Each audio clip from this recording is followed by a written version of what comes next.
Hey y'all, it's Cass. Welcome back to my channel. If you're OG, welcome to my channel. If you guys are new, I talk all about how to create your own content to become a superstar, build your brand, whatever you guys want to do with your content, you can do it yourself. Period. So about 5 years ago, I posted a video.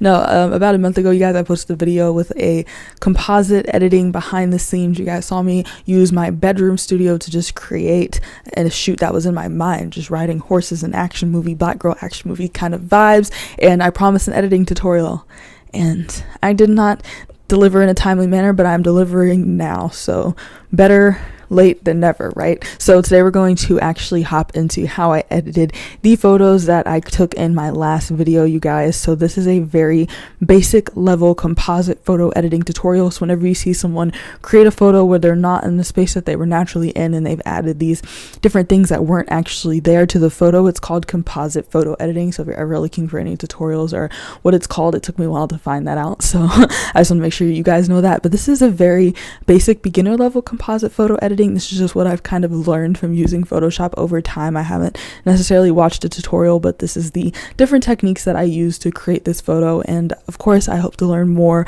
and to gain more knowledge on composite photo editing and keep you guys up to date on how to make those photos look even more realistic. But this is how I do what I do when I do it. So I hope you guys enjoy, and let's get into it.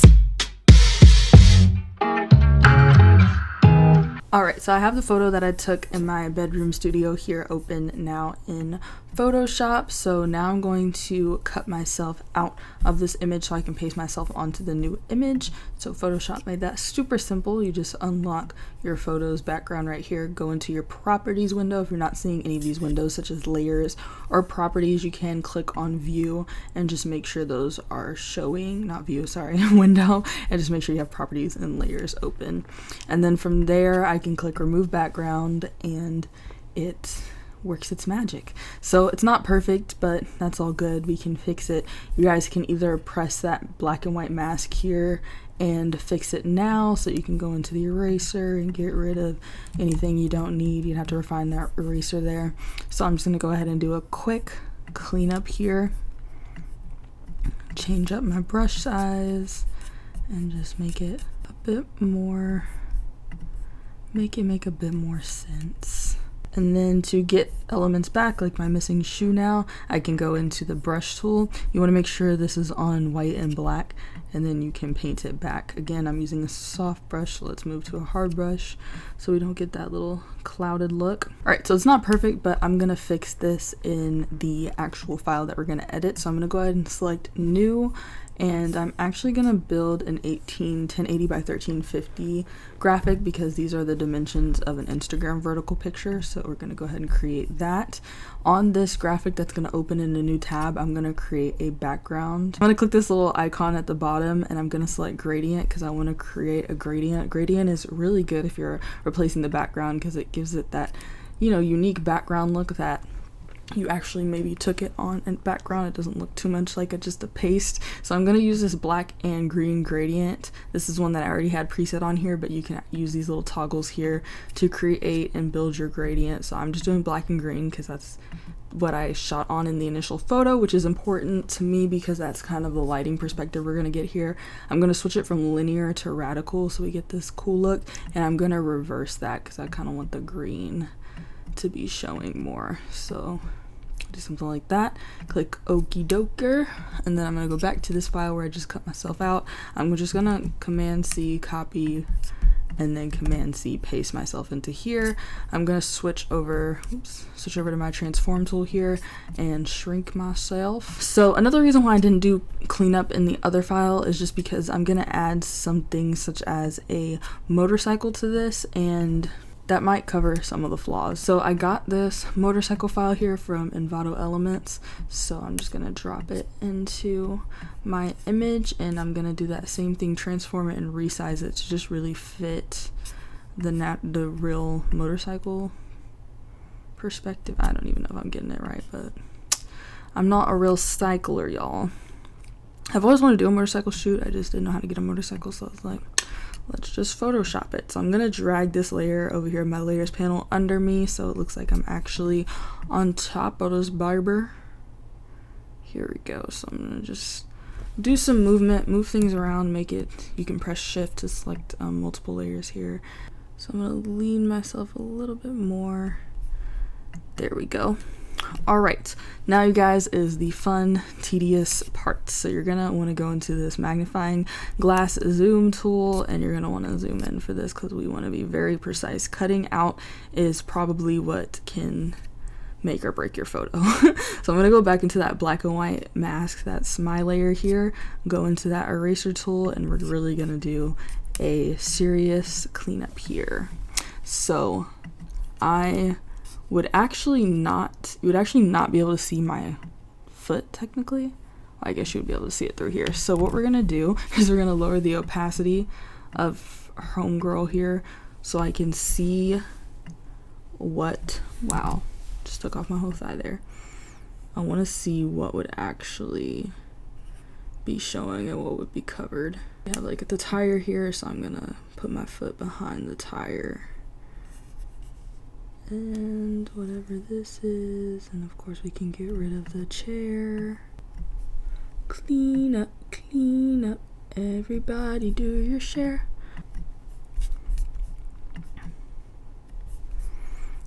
So I'm gonna zoom out real quick just so you guys can see why I'm doing what I'm doing, so it makes my foot look more integrated into the motorcycle. So I'm gonna continue, you guys, just cleaning up these edges, making it all look real nice and logical. So we will be back once I finish that. Alright, also I pretty much cleaned this up and I just moved it to place it so that my leg is at the bottom here.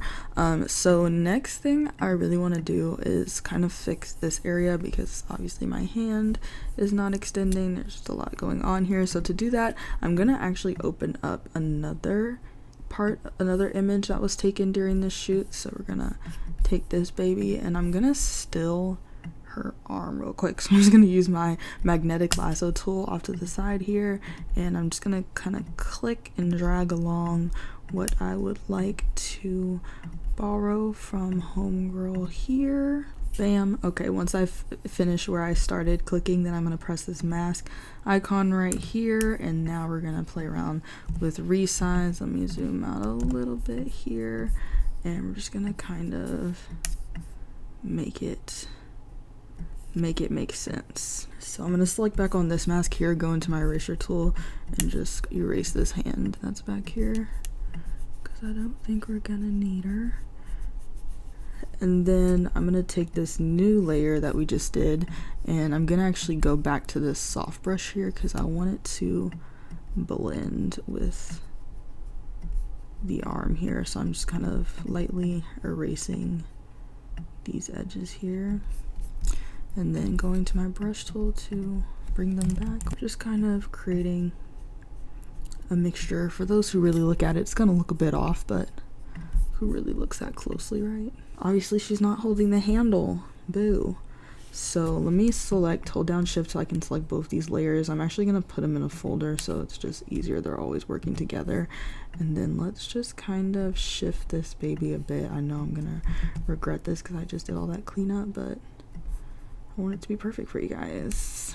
Okay, there we go. Now we have the hand on the handle. I'm gonna go back into this layer because I see these like little specks here that are... Alright, so now that I've just messed everything up, so now I'm gonna go in, you guys, and just once again go into my eraser tool, clean this up again, kind of move my hand so it looks like I'm actually holding the handle, and just do that same process. So let me go back to this layer, go into my eraser, we're going to lower the opacity a bit, and then just erase where you decide that you would like the hand to be behind. So we'll look at have the edge of the handle there, and there, and then I think that looks, wow, logical. Alright, now I have to fix this section, so we'll be back.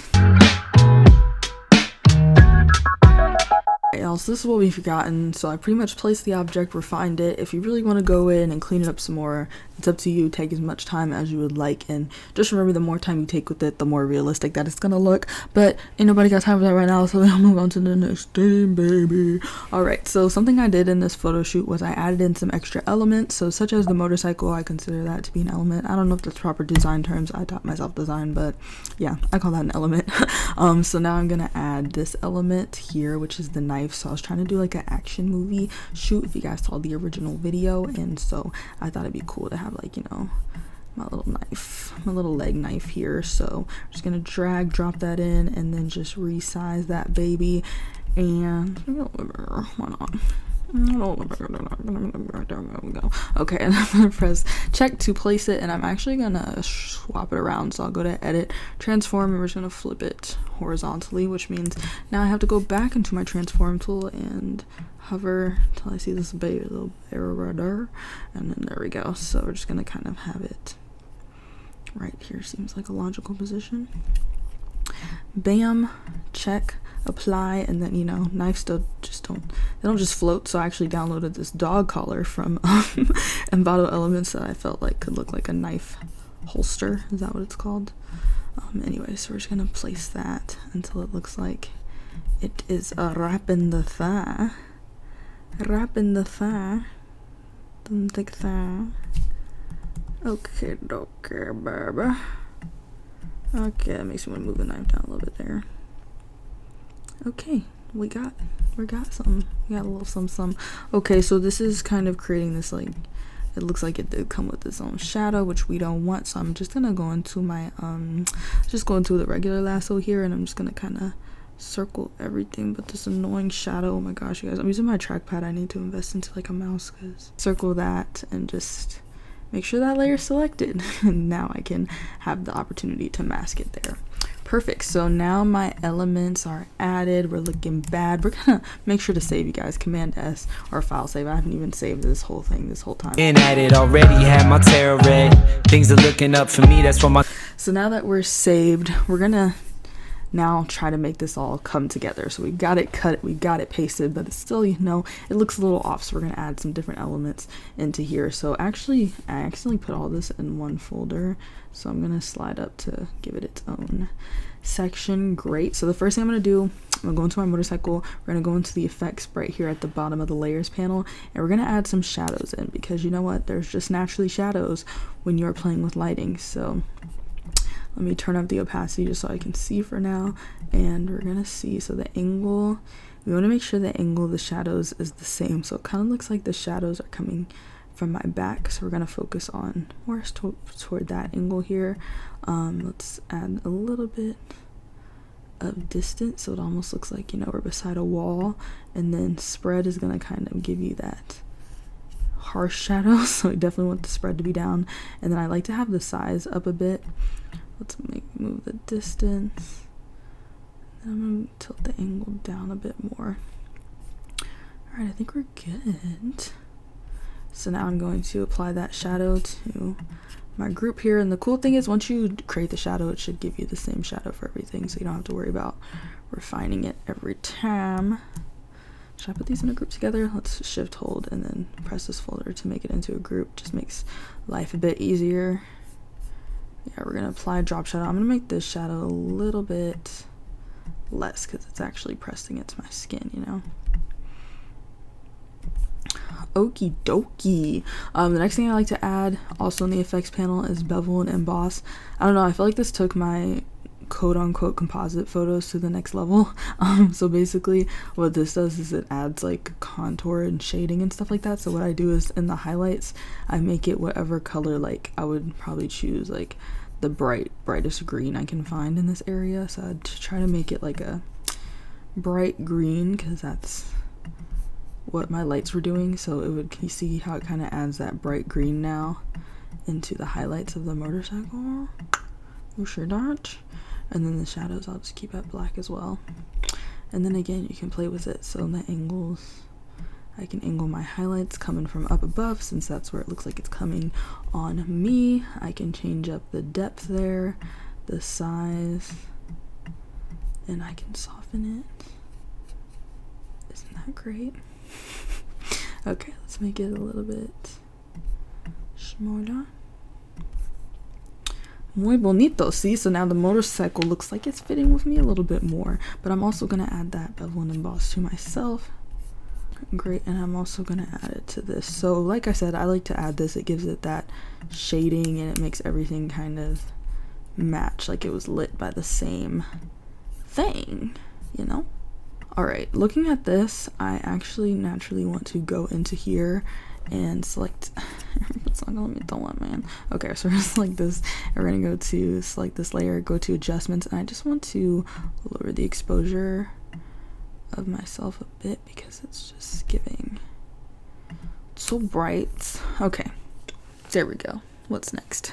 Okay, so we added that bevel, that emboss, that drop shadow. So another thing I like to do is create a new layer. So I'm gonna select this plus icon, make sure it's at the top of my layers on top of everything.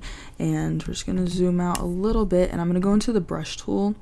And here I'm gonna go to a very soft brush, a very large brush. Larger than, okay, it's too big. Let's see, I'm gonna go to about like 1,000 maybe. Yeah, there we go.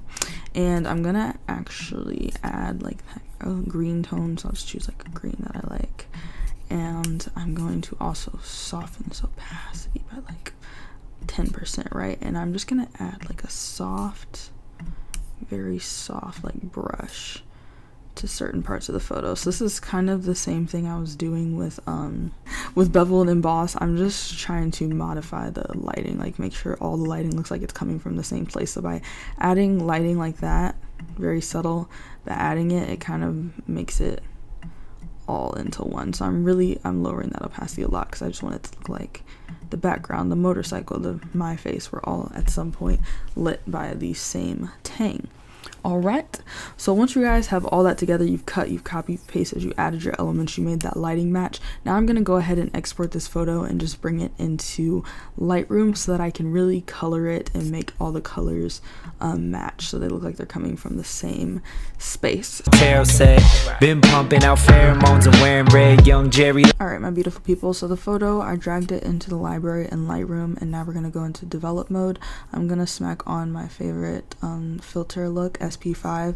Thank the Lord, Lightroom added this freaking slider now, so you can actually decide how much of the filter you want. So I'm gonna turn it down a little bit, but we're really gonna play around with the coloring over her. So let's do, I don't know, off bat, I'm like the shadows and the whites are a little too much for me. Let's turn down the exposure a little bit. I need some color. Let's pump up the saturation. So one thing I like to do is take away the texture and the clarity. People used to always ask me like how my photos looked. I guess they said glowy, and I think it's because I take away the texture and the clarity. I mean, you can actually pump up the green right here and then go into luminance, which is your light, and then turn down the light in the green if you'd like. It's up to you. Lightroom is honestly just a whole bunch of playing around. I think I want a bit more. Do I want more or less contrast? What's the vibes? I feel like more. More is more. I don't know, I don't want to look like green like I'm sick. Let's add in some green. Give it a bit of a vintage feel. Let's open up the highlights a bit and the whites. I know I'm starting to whisper. This is becoming an ASMR tutorial. I don't know, maybe I don't want that many whites. I don't know how I feel about it, but it's getting kind of late. Okay, I'm not mad at it. File, export that baby. I like her. Let's do like a before and after comparison. So that's when you add that coloring in, you know, you get a bit more of a cinematic vibe with that. So I hope you guys enjoyed this tutorial. I hope you now feel that you are able to go into Photoshop or Canva or whatever program that you use in order to build upon images and just create something. Think of something in your imagination. Think of a place that you've always wanted to go on, that you've never been. Create it and bring it to life, you guys. This is the fun thing about creation, is that you can take an idea and build it into something that's actually feasible, that people can see, that inspires other people. So it's a really, really great and neat skill to have, and I hope you guys enjoyed this tutorial. Comment below if you have any suggestions, questions, recommendations, etc. I promise I'll be back with a new video in a timely manner. I love you guys so much. Young Jerry Lolliver King, but they're not aware of it. $40 to show money, that's what they stole from me. Blow it all bowling, guess I roll funny. Go find me a snow bunny, ask if this cold